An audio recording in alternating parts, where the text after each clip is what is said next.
फकीराना अंदाज, सर पर सफेद बाल, पैरों में हवाई चप्पल, झारखंड के मुख्यमंत्री बनने की रेस में सबसे पहला नाम, जिस पर खुद जेल जाने से पहले हेमंत सोरेन ने उस नाम की अनुशंसा अपने तमाम विधायकों से की, सबकी सहमति इकट्ठा की, कहा कि मेरे बाद इस गठबंधन का नेता अगर कोई होगा तो ये होगा सबसे जो समझदार व्यक्ति है, जिसके अंदर पार्टी और परिवार को बचाए रखने की ताकत है, वो हेमंत सोरेन परिवार से भले ही अलग है लेकिन परिवार का भरोसा उस पर कायम होगा।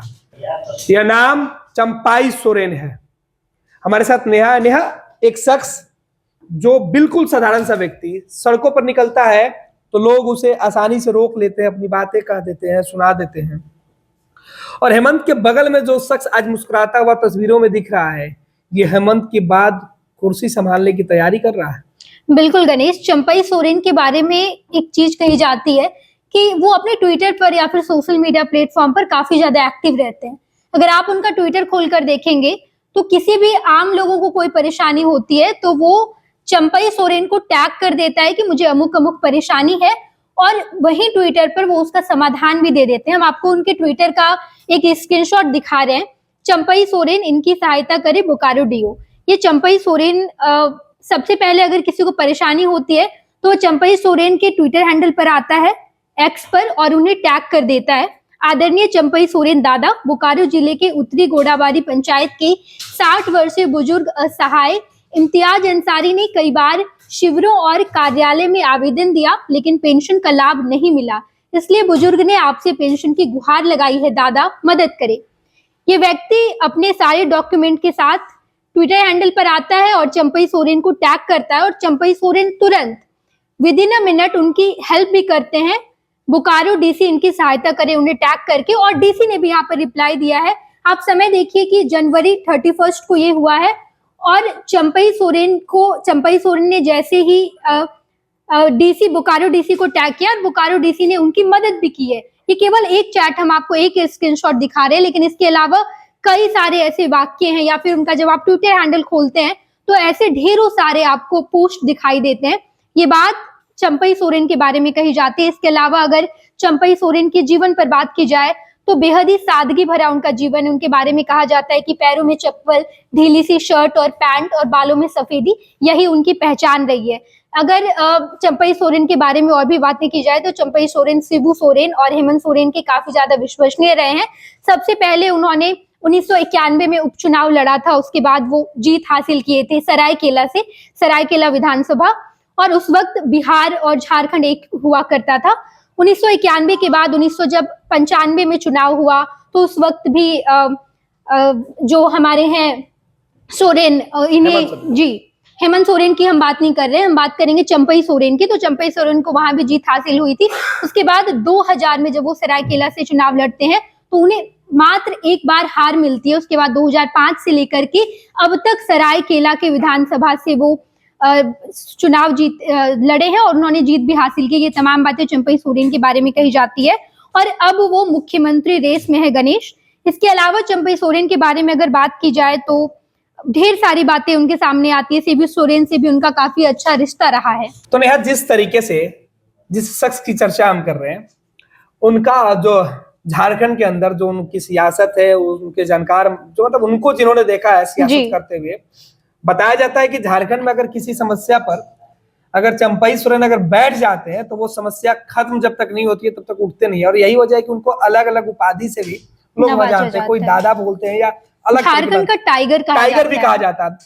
लेकिन हम उस शख्स की वेशभूषा, पहनावा और सोशल मीडिया पर उनकी सबसे ज्यादा लोकप्रियता झारखंड के अंदर उनकी उपस्थिति को लेकर भी चर्चा की जाती है। जिस तरीके से वो पहनावा है, जिस तरीके से वो दिखते हैं, क्या कोई सोच सकता है कि सोशल मीडिया पर इतना ज्यादा वो एक्टिव रहते हो? बिल्कुल, हम उनका ट्विटर भी देखेंगे और एक एक करके अपने दर्शकों को भी बताएंगे कि उनके बारे में जो बातें कही जाती है क्या वो बातें सच है या नहीं। तो ये चंपाई सोरेन का ट्विटर हैंडल है और 31 जनवरी का जब आप देखते हैं तो वहां आपको ढेर सारा ऐसा पोस्ट मिल जाता है जहां पर चंपाई सोरेन ने कई सारे लोगों की मदद की है, वो साफ तौर पर दिखाई देता है। ये इनका ट्विटर हैंडल एक एक करके तमाम उस पोस्ट को हम देखते हैं तो हमें पता चलता है कि चंपई सोरेन सच में ऐसी हस्ती हैं और उनके बारे में ये तमाम बातें कही जाती है। चंपई सोरेन के बारे में अगर उनके निजी जीवन की बात की जाए तो वे सरायकेला खरसावा जिले के गम्हरिया प्रखंड के जिलिंगोड़ा गांव के रहने वाले। उनके पिता सीमल सोरेन किसान थे। साल 2020 में 101 साल की उम्र में उनका निधन हो गया। चंपई सोरेन उनके अपने माता पिता के 6 संतानों में तीसरे नंबर पर है। उनकी मां माधो सोरेन गृहिणी थी। चंपई सोरेन का विवाह काफी कम उम्र में मानको सोरेन से हुआ। इस दंपत्ति की 7 संतानें हैं। मौजूदा समय में अगर बात किया जाए तो चंपई सोरेन इस वक्त काफी ज्यादा चर्चा का विषय हो गए हैं और अब चंपई सोरेन झारखंड के मुख्यमंत्री होने वाले हैं। चंपई सोरेन ने पत्र लिखकर झारखंड के राज्यपाल को ये बताया कि जल्द से जल्द शपथ ग्रहण का कार्यक्रम किया जाए ताकि झारखंड को अपना नया मुख्यमंत्री मिल जाए। और अब झारखंड के राज्यपाल ने भी समय दे दिया है।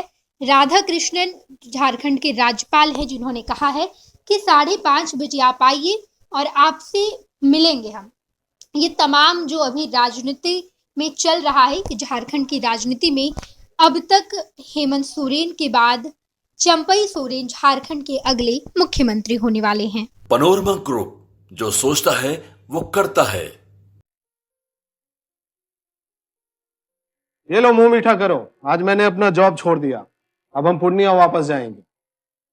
जॉब छोड़ दिया है? मतलब ये घर कैसे चलेगा? हम करेंगे क्या? और माँ बाबूजी क्या बोलेंगे? इसलिए मैं एक और मिठाई का डब्बा लाया।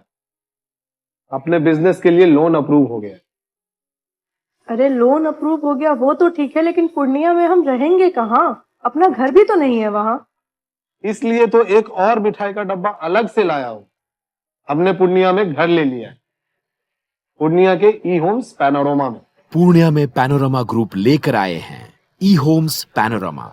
बड़ा घर, आलीशान जिंदगी और अत्याधुनिक सुविधाओं के संग। अरे अरे, अब क्यों मुंह मीठा करवा रही हो? क्योंकि हम घर वापसी जो कर रहे हैं। घर वापसी की खुशी पूर्णिया में ई होम्स पैनोरमा के संग। E homes panorama, luxurious lifestyle redefined.